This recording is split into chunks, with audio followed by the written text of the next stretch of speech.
أعوذ بالله من الشيطان الرجيم. بسم الله الرحمن الرحيم. ومن أحسن قولا ممن دعا إلى الله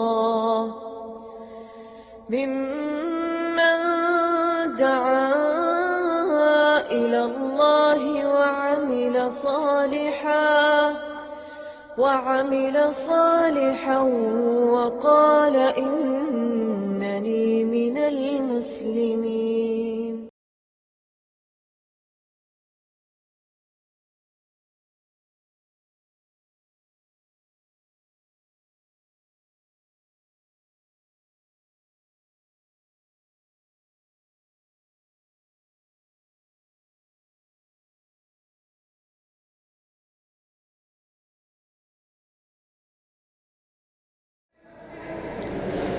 إن الحمد لله نحمده ونستعينه ونستغفره ونعوذ بالله من شرور أنفسنا ومن سيئات أعمالنا من يهده الله فلا مضل له ومن يضلل فلا هادي له وأشهد أن لا إله إلا الله وحده لا شريك له وأشهد أن محمدا عبده ورسوله.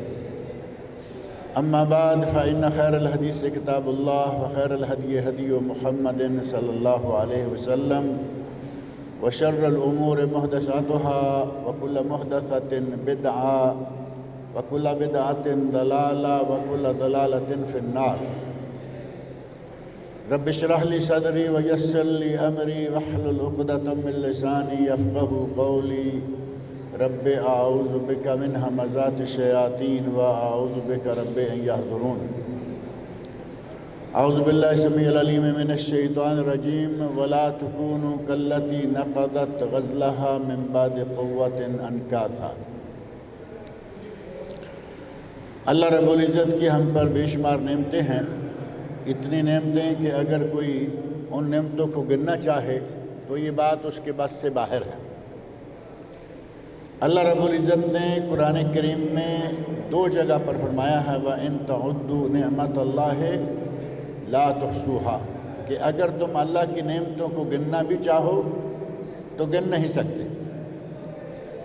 اس نے ہمیں مسلمان بنایا، بہت بڑی نعمت. حضرت محمد رسول اللہ صلی اللہ علیہ وسلم کا امتی بنایا، اس سے بڑی نعمت.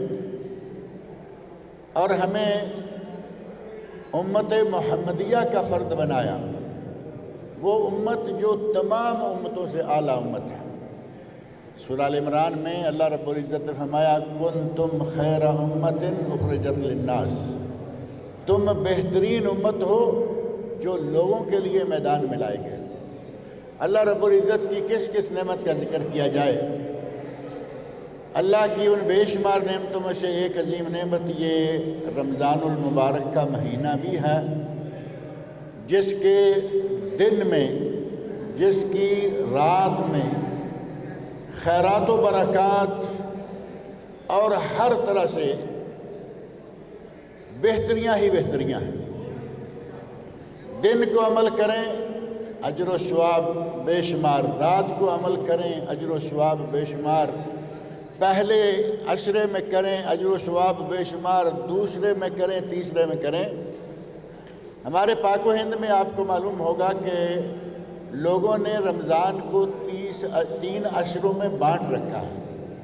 کہیں گے پہلا عشرہ کس کا ہے؟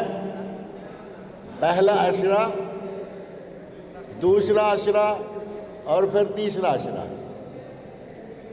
یہ نجات کا عشرہ، یہ رحمت کا عشرہ، یہ مغفرت کا عشرہ. یہ 3 حصوں میں جو رمضان کو بانٹا گیا اس کی بنیاد ایک ضعیف حدیث ہے. کسی صحیح حدیث میں یہ بات نہیں آتی کہ پہلا عشرہ رحمت کا، دوسرا عشرہ مغفرت کا، تیسرا عشرہ نجات کا. یہ تینوں عشرے ہی نجات کے ہیں، تینوں عشرے ہی رحمت کے ہیں اور تینوں عشرے ہی مغفرت کے ہیں. اللہ رب العزت روزانہ رمضان کے پہلے دن سے لے کے آخری دن تک روزانہ بے شمار لوگوں کو جہنم سے آزاد کرتا ہے، بے شمار لوگوں کی مغفرت فرماتا ہے اور سارے مسلمانوں پر اپنی رحمتیں نازل فرماتا ہے۔ اس کو اس طرح تقسیم کرنے کا کوئی معنی نہیں ہے۔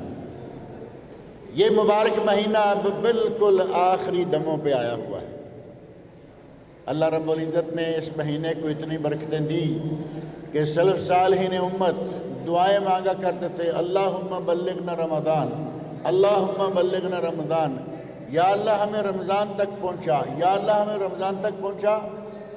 اور جب رمضان گزرنے کے قریب آتا یا گزر جاتا تو ایک نئی فکر لاحق ہو جاتی کہ یا اللہ ہماری رمضان کی عبادتوں کو قبول فرما۔ عبادتیں کر لیں، اللہ رب العزت کی عبادتیں جتنی ممکن تھی رمضان کے مہینہ میں کی، اب فکر یہ لاحق ہے کہ یہ عبادتیں ہماری قبول بھی ہوئی ہوں گی یا نہیں ہوئی ہوں گی۔ تو وہ یہ دعائیں مانگتے کہ یا اللہ ہماری عبادتوں کو، رمضان کی عبادتوں کو قبول فرما دے۔ یہ دعا ہمیں بھی کرتے رہنا چاہیے، اللہ رب العزت ہماری بھی رمضان کی تمام عبادتوں کو قبول فرمائے۔ رمضان کا مہینہ اب گزرنے کے قریب ہے، آج 28واں روزہ ہے، پیچھے کیا بچا؟ ایک دن یا زیادہ سے زیادہ 2 دن، اس سے زیادہ ہو ہی نہیں سکتا، کیونکہ ہمارے اس اسلامی مہینے کے دن 30 سے زیادہ اور 29 سے کم نہیں ہوتے۔ یہ دوسرے کیلنڈر ہیں، کہیں 31 کا مہینہ بھی ہے، کہیں 32 کا بھی ہے۔ آپ نے سنا ہوگا پنجابی کیلنڈر میں 1-2 مہینے 32 کے بھی آتے ہیں، اور انگلش میں 31 بھی ہے، 30 بھی ہے، 29 بھی ہے، 28 بھی ہے۔ اسلامی مہینے صرف 2 طرح کے، یا 29 یا 30۔ آج کے بعد 1 روزہ ہے یا زیادہ سے زیادہ 2 روزے ہیں، رمضان المبارک ختم ہونے والا ہے۔ اس آخری عشرہ میں چند کام بڑے اہم ہوتے ہیں، ان میں سے کچھ کام کا وقت گزر گیا، جیسے اعتکاف بیٹھنا ہے۔ آخری عشرہ میں لیلۃ القدر کی تلاش میں اور سنت رسول پر عمل کرتے ہوئے اعتکاف کیا جاتا ہے۔ اب ظاہر ہے کہ وہ وقت گزر گیا، لیکن اگر کوئی 1 رات کا اعتکاف کرنا چاہے تو اس کے لیے بھی جائز ہے۔ اب یہ بھی ذہن میں رکھیں، کئی لوگوں کو چھٹیاں نہیں ملی، آخری دن تک ان کی ڈیوٹی رہے گی، اگر ان کو 1 رات کا اعتکاف بھی مل جائے تو وہ کر سکتے ہیں۔ 1 دن کا اعتکاف جائز ہے، لیکن اصل سنت جو ہے وہ 10 دن کا اعتکاف۔ اور نبی اکرم صلی اللہ علیہ وسلم جس سال آپ نے وفات پائی اس سال آپ نے 20 دن کا اعتکاف فرمایا۔ 10 دن کریں، 20 دن کریں، کسی کو کم موقع ملے وہ کم میں کر لیں۔ آخری عشرہ کے کاموں میں سے ایک ہے اعتکاف، اور دوسرا اہم کام ہے لیلۃ القدر کو پانا، وہ اعتکاف کی حالت میں ہو یا غیر اعتکاف کی حالت میں۔ اب یہ شرط نہیں ہے کہ لیلۃ القدر صرف وہی آدمی پا سکتا ہے جو اعتکاف بیٹھا ہوا ہو۔ ایک آدمی آخری عشرہ کی 10 راتوں میں اللہ رب العزت کے حضور قیام کرتا ہے، تلاوت کرتا ہے، نمازیں پڑھتا ہے، دن کو روزہ رکھتا ہے، رات کو قیام کرتا ہے، وہ انشاءاللہ العزیز لیلۃ القدر کو پالے گا۔ اور وہ رات، جس رات کا اجر و ثواب کتنا ہے؟ لیلۃ القدر خیر من 1000 شہر، وہ لیلۃ القدر 1000 مہینے سے بہتر۔ 1000 مہینہ 83 سال اور 4 مہینے، ہماری تو اتنی عمر نہیں ہوتی۔ اگر کبھی 2، 4، 10 مرتبہ ہمیں اپنی عمر میں یہ موقع مل جائے کہ لیلۃ القدر کو پا لیں تو ہماری تو قسمت سنور جائے۔ 83 سال اور 4 مہینے کی عبادت ایک ہی رات کے نتیجہ میں، اور 2-4 راتیں یہ مل جائیں مختلف سالوں میں، مزے ہو گئے۔ اللہ رب العزت ہماری قسمت میں یہ راتیں جو پہلے گزری ہیں ان میں سے بھی آئندہ بھی اللہ تعالی ہمیں یہ راتیں نصیب فرمائے۔ اللہ رب العزت نے ہمیں بہت سارے مواقع دے رکھے ہیں، اور ابھی اس عشرہ اخیر کا ایک موقع یہ بھی ہے اور بڑا خاص ہے اور وہ ہے صدقۃ الفطر۔ عشرہ اخیر میں صدقۃ الفطر بھی ادا کیا جاتا ہے، اور یہ کوئی اپنی مرضی کی بات نہیں ہے کہ کوئی کرے نہ کرے، جتنا چاہے کرے، ایسا نہیں، بلکہ نبی اکرم صلی اللہ علیہ وسلم نے یہ صدقۃ الفطر جو ہے یہ فرض قرار دیا۔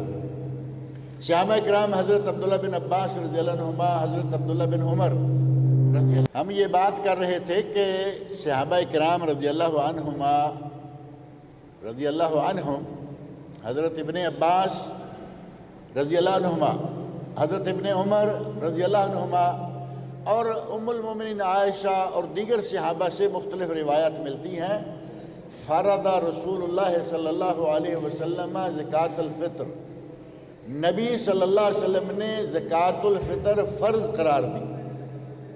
فرض، یہ نفلی عبادت نہیں ہے، اپنی مرضی کی عبادت نہیں ہے، بلکہ یہ فرض ہے۔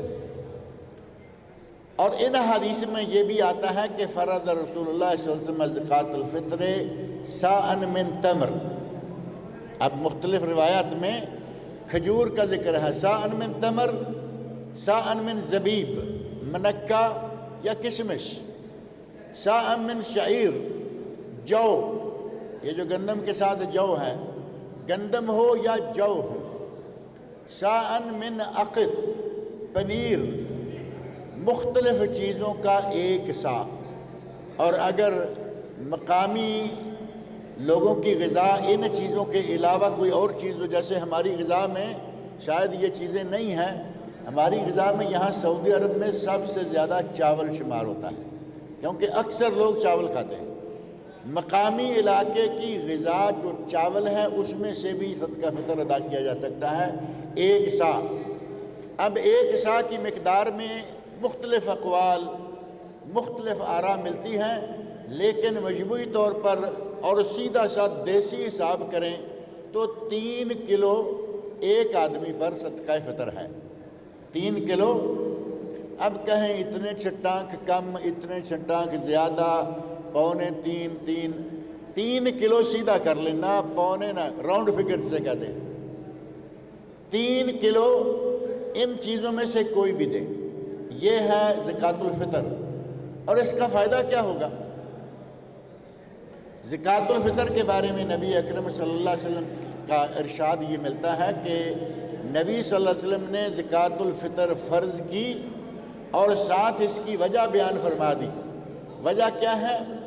طہرۃ للصائم من اللغو والرفث، ذہن میں رکھیں، آدمی کے روزے کو پاک کرتی ہے، آدمی کے روزے کو یا آدمی کو پاک کر دیتی ہے جو روزے کی حالت میں اس نے کچھ لغو فضول باتیں کی ہوں گی، یا رفث، کوئی شہوانی کلمہ، کوئی شہوانی حرکت ہو گئی روزے کی حالت میں، اللہ رب العزت ان تمام گناہوں کو، کمیوں کو، کوتاہیوں کو اس فطرانہ کی وجہ سے معاف کر دے گا۔ گویا کہ 30 دن کے روزے پاک ہو جاتے ہیں صرف 3 کلو یہ غلہ دینے کے نتیجہ میں۔ 3 کلو غلہ دیں، 30 روزے پاک ہو گئے، کتنا سستا سودا ہے۔ اگر نہیں دیں گے تو 30 روزوں میں ہم نے جو جو کچھ کیا وہ شمار کر کے پتہ نہیں ہمارے روزے قبول بھی ہوں گے یا نہیں ہوں گے۔ اگر ہم نے یہ 3 کلو دے دیا، چاول، جو، جوار، جو بھی کسی نے دینا ہے، 3 کلو کے ادا کرنے کے ساتھ ہی اللہ رب العزت اس بندے کے روزوں کو قبول کر لیتا ہے، کیونکہ بندے کو لغو اور رفث ان دونوں چیزوں سے پاک کر دیا گیا۔ ایک مقصد اس صدقۃ الفطر کا یہ ہے کہ یہ بندے کے غلطیاں، کوتاہیاں، روزے کی حالت میں کیے گئے السلط کام جو ہیں ان کو پاک کر دیتا ہے۔ اور صدقۃ الفطر کا دوسرا مقصد بیان کیا گیا، وَطُعْمَةً لِّلْمَسَاكِينِ، یہ مسکینوں کے لیے تھوڑا کھانا بن جائے گا۔ طعمہ، کھانا، مسکینوں کے لیے عید کے دن اچھا کھانا بن جائے گا۔ اب یہ اچھا کھانا آپ سمجھ سکتے ہیں کہ اگر آپ نے اس صدقۃ الفطر کی ادائیگی کا وقت جو ہے وہ ہے فجر کی نماز سے لے کر عید کی نماز کے دوران، اصل وقت یہ ہے۔ لیکن صحابہ کرام رضی اللہ عنہم کا عمل صحیح بخاری میں موجود ہے کہ وہ 1 یا 2 دن پہلے، عید سے 1 یا 2 دن پہلے یہ صدقہ فطر ادا کر دیا کرتے تھے۔ اور میں سمجھتا ہوں، اور آپ بھی یقیناً اس بات کو سمجھ سکتے ہیں، کہ مسکین کی مصلحت اسی میں ہے کہ 1-2 دن پہلے اس کے پاس کچھ پہنچ جائے، وہ اس کو بیچے، وہ اس کو کھائے، وہ جس طرح بھی استعمال کرنا چاہے۔ اگر مسکین کے گھر میں مثال کے طور پر چینی نہیں ہے، اس کے گھر میں آپ گندم ڈال کے آ گئے، تو کیا کرے گا اس گندم کو؟ اسے چینی چاہیے تاکہ وہ کچھ میٹھا پکائے عید کے دن۔ اس عید کو تو آپ کہتے ہیں نا میٹھی عید، اس عید کا نام چھوٹی عید، اس عید کا نام عید الفطر، اور اس عید کا ایک دیسی نام ہے میٹھی عید، کیونکہ دوسری عید میٹھی نہیں ہوتی، وہ تیکھی ہوتی ہے۔ وہ تو گوشت ہے نا، وہ تیکھی عید ہے، یہ میٹھی عید ہے۔ سیویاں کھاؤ، حلوہ کھاؤ، اور حلوہ کھا کے عید کی نماز پڑھنے کے لیے جاؤ۔ اس عید میں عید کی نماز پڑھنے کے لیے جاتے ہوئے کچھ کھانے کی سنت نہیں ہے، آ کے کھانا ہے، اپنی قربانی کا گوشت کھانا ہے۔ اس کو میٹھی عید بھی کہتے ہیں۔ اب جب میٹھی عید کہا گیا اور مسکین کے گھر میں آپ چاول ڈال کے آ گئے، گندم ڈال کے آ گئے، جو ڈال کے آ گئے، اور اس کے گھر میں چینی نہیں، تو اس کی عید کیسے میٹھی ہوگی؟ اگر 2 دن پہلے دے کے آئیں گے، وہ چاول بیچے گا، چینی خرید لے گا، گندم بیچے گا، چینی خرید لے گا۔ اگر کسی کے گھر میں کپڑے کی کمی ہے، وہ چیزیں بیچے گا، کپڑا خرید لے گا۔ آج کل تو ٹیلر کے پاس جانے کی ضرورت بھی نہیں رہتی نا، آج کل تو ٹیلر بیچارے بھی پڑے ہوئے ہیں کہ ریڈی میڈ ہر چیز مل رہی ہے۔ بچے کا کپڑا ریڈی میڈ موجود ہے، عورت کا کپڑا ریڈی میڈ موجود ہے، بڑے کا کپڑا ریڈی میڈ موجود ہے، ہماری یہ شلواریں قمیضیں ریڈی میڈ موجود ہیں، پتلون شرٹ ریڈی میڈ موجود ہے، حتیٰ کہ یہ کپڑا جو شیخ سلیم صاحب نے بھی پہنا ہوا ہے، میں نے بھی پہنا ہوا ہے، یہ بھی ریڈی میڈ موجود ہے۔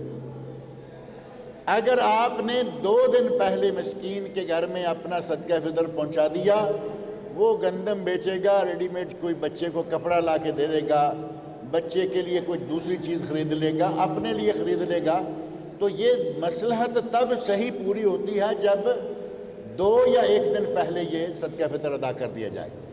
اگر عین عید پر جانے کے لیے جاتے ہوئے آپ دیکھیں گے کئی لوگ صدقہ فطر کب ادا کرتے ہیں؟ جیب میں پیسے ڈال لیے، اب جیب میں ظاہر ہے کہ 3 کلو گندم تو جاتی نہیں، نہ 3 کلو چاول جیب میں آتے ہیں، جیب میں انہوں نے 25 ریال ڈالے ہوئے ہیں الگ کر کے کہ یہ 25 ریال صدقہ فطر۔ بعض خیراتی اداروں نے یہ اعلان کیا ہوا ہوتا ہے کہ اگر کوئی نقدی کی شکل میں دے گا تو وہ 25 ریال دے سکتا ہے، ہم ان 25 ریال کی گندم، جو، چاول کچھ بھی خرید کے مسکینوں کے گھروں میں پہنچا دیں گے۔ تو وہ جیب میں 25 ریال لیے ہوئے ہیں، عیدگاہ میں اندر داخل ہونے سے پہلے باہر لائنیں لگی ہوئی ہوتی ہیں، اور عموماً ہوتا یہ ہے کہ یہ لوگ مستحق نہیں ہوتے۔ اب یہ بات کہنے کے لیے شاید مناسب نہ ہو، اکثر ایسا ہے کہ یہ گداگرد ہوتے ہیں، گداگر، پکے بھیک منگے، سارا سال دن ہو یا رات ہو ان کا یہی کام ہے، کبھی اس چوک میں کھڑے ہو گئے، کبھی اس سڑک میں کھڑے ہو گئے، کبھی اس بازار میں نکل گئے، اور جب عید کا وقت آتا ہے تو عیدگاہ کے سامنے آپ کو معلوم ہے دونوں طرف دور تک راستے پہ لائنیں لگی ہوئی ہوتی ہیں۔ آپ اب ان کو جا کے اپنے 25 ریال دیتے ہیں، پہلی بات یہ کہ وہ اس سے کیا کریں گے، وہ تو خود عید پڑھنے کے لیے آئے ہوئے۔ اصل مصلحت تب پوری ہوتی ہے کہ وہ صدقہ فطر آپ کا 2 دن پہلے یا کم از کم 1 دن پہلے مسکین کے گھر میں پہنچ جائے۔ اور جہاں تک تعلق ہے کیش پیسہ دینے کا، کیش پیسہ دینا ثابت نہیں ہے۔ نبی اکرم صلی اللہ علیہ وسلم نے کسی بھی حدیث میں یہ نہیں فرمایا کہ تم 1 درہم دے دینا، 1 دینار دے دینا، نصف درہم دینا، نصف دینار دینا، بلکہ آپ نے صرف چیزوں کے نام لیے ہیں۔ تو اس کا معنی یہ ہے کہ سب سے صحیح ترین بات یہ ہے کہ آپ چیزیں جو بھی ان میں سے گندم، جو، جوار میں سے جو بھی آپ لیں، کوئی چیز ہی اللہ کی راہ میں نکالیں صدقہ فطر کے طور پر، لیکن بعض علماء نے اور ائمہ میں سے خاص طور پر جو علماء احناف ہیں انہوں نے کہا ہے کہ اگر مسکین کی مصلحت کیش میں ہے تو اسے کیش دے دو۔ مسکین کی مصلحت سے کیا مراد ہوگا؟ مسکین کو چاول نہیں چاہیے، مسکین کو گندم نہیں چاہیے، مسکین کو جو نہیں چاہیے، مسکین کو پنیر نہیں چاہیے، مسکین کو زبیب یا منقع نہیں چاہیے، مسکین کو کپڑا چاہیے۔ تو وہ ظاہر ہے کہ فوری طور پر کیش لیا، کیش دیا، کپڑا لیا، گھر آ گیا۔ بعض علماء نے کہا ہے کہ اگر کوئی کیش دیتا ہے تو انشاءاللہ گزارا ہو جائے گا۔ آپ اس کو کوئی عمل فضیلت نہیں کہہ سکتے، گزارا ہو جائے گا بس، لیکن زیادہ کوشش یہ کرنی چاہیے کہ اپنے دائیں بائیں دیکھ کر فقراء مساکین کو یہ دیا جائے۔ آخری عشرے میں کرنے والے کاموں میں سے ایک یہ ہے، اور آج 28واں روزہ ہے، آگے 1 یا 2 دن بچے نا، اس حساب سے آج سے اب سے یہ صدقہ فطر نکال دینا افضل ہے، بہتر ہے۔ اب رسول اللہ صلی اللہ علیہ وسلم کی سنت صحیح ہے کہ فجر کی اذان کے بعد عید کے دن، لیکن اس سے مسکین کی مصلحت پوری نہیں ہوتی، اس لیے یہ بات ہو رہی ہے، ورنہ اصل وہی ہے جو نبی اکرم صلی اللہ علیہ وسلم نے ارشاد فرمایا۔ مسکین کی مصلحت کے پیش نظر آج چونکہ 1 دن باقی ہے یا 2 دن باقی ہے، آج اگر کوئی یہ نکالتا ہے تو مسکین کا فائدہ اسی میں ہوگا۔ اور لگے ہاتھوں آج میں ایک اور بات بھی آپ کے سامنے رکھنا چاہتا ہوں، 10 منٹ باقی ہیں۔ ہم نے رمضان میں روزے رکھے، رمضان میں ہم نے بڑی پابندی کے ساتھ نمازیں پڑھی، رمضان کے مہینہ میں ہم نے بڑی پابندی کے ساتھ قرآن کریم کی تلاوت کی۔ یہ سارے کام کیے یا نہیں کیے؟ اللہ تعالیٰ سب کے یہ کام قبول فرمائے۔ اب مسئلہ یہ ہے کہ رمضان میں ہم نے اپنے روزے کو محفوظ رکھنے کے لیے زبان پر کنٹرول کیا، گالیاں نہیں نکالی، غیبتیں نہیں کیں، جھوٹ نہیں بولا، کسی کے گلے نہیں پڑے، یہ سارے کام ہم کرتے رہے ہیں۔ دن کو بھی یہ خیال رکھا کہ ہمارا روزہ ہے کہیں روزہ مکروہ نہ ہو جائے، جیسے ہمارے یہاں کہا جاتا ہے روزہ خراب نہ ہو جائے۔ رات کو بھی کوشش کی یار رمضان کا مہینہ ہے چھوڑو، کسی کی غیبت ہونے لگی چھوڑو یار رمضان کا مہینہ، یہ سارا کام ہم نے پورا مہینہ کیا۔ اب دیکھنا یہ ہے کہ کیا 2 رکعت نماز عید الفطر کی ادائیگی کے بعد نماز پڑھنے کی رخصت مل جاتی ہے کہ پڑھو یا نہ پڑھو؟ کیا خیال ہے؟ سارا مہینہ آپ نے 5 نمازیں پڑھی، بلکہ 6 پڑھی، 5 فرض پڑھی اور 1 سنت تراویح بھی پڑھی۔ 1 مہینہ 6 نمازیں پڑھنے کے بعد 2 رکعت نماز عید الفطر، خالی سیویاں اور ختم ہو گئی فکر۔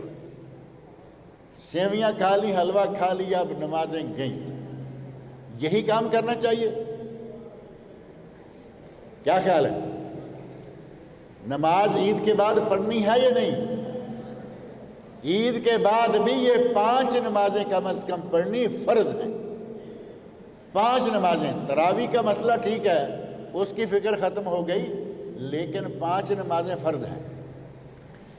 رمضان کے مہینہ میں آپ نے جھوٹ نہیں بولا تو کیا عید کے بعد جھوٹ بولنا جائز ہو جائے گا؟ رمضان کے مہینہ میں آپ نے غیبت نہیں کی، کیونکہ غیبت بہت ہی برا گناہ ہے، بہت گندا گناہ ہے۔ قرآن کریم میں اللہ رب العزت نے ارشاد فرمایا سورۃ الحجرات میں وَلَا يَغْتَبْ بَعْضُكُمْ بَعْضًا، تم میں سے ایک دوسرے کی غیبت نہ کرو۔ أَيُحِبُّ أَحَدُكُمْ أَن يَأْكُلَ لَحْمَ أَخِيهِ مَيْتًا فَكَرِهْتُمُوهُ، کیا تم میں سے کوئی شخص اپنے مردہ بھائی کا گوشت کھانا پسند کرے گا؟ اگر تمہیں ایسا کرنے کے لیے کہا جائے تو تم اسے ناپسند کرو۔ کیا معنی ہے ان کلمات کا؟ غیبت کرنا ایسے ہے جیسے اپنے مردہ بھائی کا گوشت کھانا ہے۔ گندا گناہ ہے یا نہیں؟ گناہ بھی ہے اور انتہائی گھٹیا قسم کا بے لذت اور گندا گناہ ہے۔ سارا رمضان کا مہینہ آپ نے کوشش کی کہ ہم کسی کی غیبت نہیں کریں گے، تو کیا 2 رکعت عید الفطر پڑھنے کے بعد غیبت جائز ہو جائے گی؟ گالی گلوچ جو ہمارا وتیرہ ہے، ہماری عادت ہے، کوئی بھی وجہ نہیں ہوگی، 4 آدمی تاش کھیل رہے ہیں، کیرم کھیل رہے ہیں، بیٹھے ہوئے مزے سے، آپ کو معلوم ہے جو طریقہ ہوتا ہے ان کا، سگریٹ بھی پی رہے ہیں، چائے بھی پی رہے ہیں، پیپسیاں بھی رکھی ہوئی ہیں، اور جب کھیل رہے ہوتے ہیں تو گالی پہ گالی، ایک دوسرے کو گالیاں بھی دیے چلے جاتے ہیں، اور کسی کو کوئی تکلیف بھی محسوس نہیں ہوتی، سمجھتے ہیں کہ یہ کھیل کا حصہ ہے۔ سارا رمضان کا مہینہ آپ نے اپنی زبان پر کنٹرول کیا کہ کسی کو گالی نہیں دینا، اگر گالی دی تو روزہ خراب ہو جائے گا۔ اب 2 رکعت نماز پڑھی عید الفطر کی تو گالی بھی جائز ہو جائے گی۔ آپ یہ بات پورے شرع صدر سے جانتے ہیں کہ رمضان المبارک کے گزرنے کے بعد بھی یہ کام ناجائز ہی رہیں گے۔ روزے کی حالت میں بھی ناجائز تھے، روزے کے بغیر رمضان کی راتوں میں بھی ناجائز رہیں، اور آئندہ بھی یہ ناجائز ہی رہیں گے۔ ہمیں رمضان المبارک نے ہمیں ایک درس دیا ہے، رمضان المبارک نے ہمیں ایک سبق دیا ہے کہ اگر ہم 30 دن جھوٹ بولے بغیر بچ سکتے ہیں تو اگلے مہینوں میں نہیں بچ سکتے۔ 30 دن ہم غیبت کیے بغیر بچ سکتے ہیں تو کیا اگلے مہینوں میں نہیں بچ سکتے؟ 30 دن ہم جھوٹ بولے بغیر، گالی گلوچ کے بغیر، ایک دوسرے کے گلے پڑے بغیر، ایک دوسرے پر چیخے چلائے بغیر گزر سکتے ہیں، تو ہمارے اگلے دن بھی انشاءاللہ گزر جائیں گے۔ ہمیں اپنی زبان پر ہمیشہ کنٹرول رکھنا ہے، زبان سے بے شمار گناہ ہوتے ہیں، زبان پہ کنٹرول رکھیں، اللہ رب العزت بے شمار گناہوں سے بچا لے گا۔ کانوں پر کنٹرول رکھیں، غیبت کرنا بھی منع ہے، اور غیبت سننا کیا خیال ہے؟ غیبت سننا جائز ہے؟ کچھ لوگوں کو عادت ہوتی ہے، اللہ تعالیٰ ان کو معاف کرے اور ان کی عادت کو ختم کرے، خود غیبتیں کرتے نہیں لیکن سنتے ہیں، غیبتیں چوستے ہیں۔ ایک آدمی غیبت کر رہا ہے، وہ ذرا تھوڑا سا رکنے لگتا ہے، ہاں تو اس فلاں کے بارے میں تمہارا کیا خیال ہے؟ اسے ایک نئے آدمی کا نام دے دیں گے، وہ اس کے خلاف شروع ہو جائے گی۔ غیبتیں کرنے والا بھی گناہ گار اور غیبتیں سننے والا بھی گناہ گار۔